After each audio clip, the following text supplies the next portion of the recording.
Mga untag kamote. Ano kung Pagkadugayan tayo orange kayo o ano.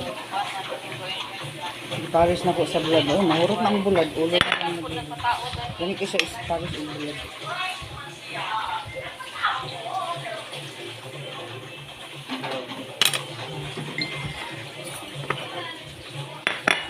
Saw-saw sa mantika.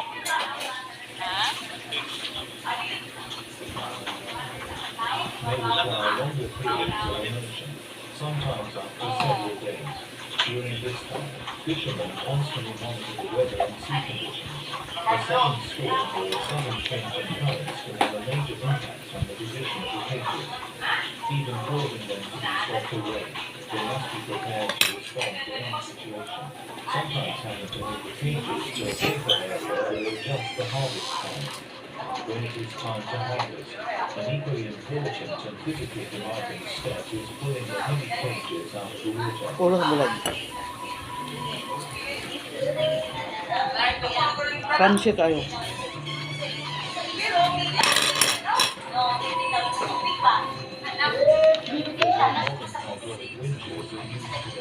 This work still requires dexterity in swimming. Fishermen must from depths of hundreds or even thousands of meters. Each loop of rope is rolled up, carrying the cages gradually emerging from the deep blue water.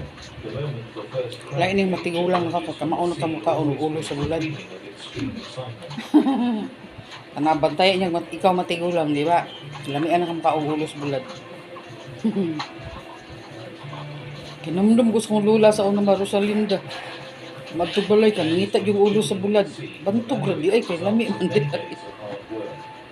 When the crab cage is pulled up to the dock, the first and most important thing the Japanese Sarap fishermen do pala. is classify the crabs. This process is not simply to check the quantity, but also to strictly comply with regulations on the conservation of aquatic Mahinayan ang ecosystem. kalugan matkurot. They will carefully select male crabs that meet the standard size according to regulations. For female crabs, especially those carrying eggs under their bellies,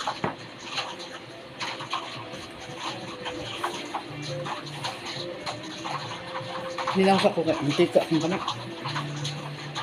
they will be generally returned to the sea immediately. This is a unique and extremely admirable cultural feature in the Japanese fisheries industry, demonstrating a high awareness of protecting the marine ecosystem and ensuring sustainable development for future generations. They understand that indiscriminate fishing will destroy natural resources, and only by protecting them can they Answer up! traditional profession. Binahurot ko na akong ulo sa bulad biyo. Lami kayo, kansi kayo.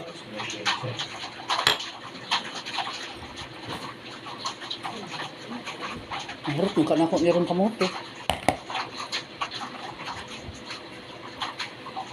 Crabs that are too small or Okay na ako, thank you for watching. will be Bye-bye. returned to the ocean without being harmed.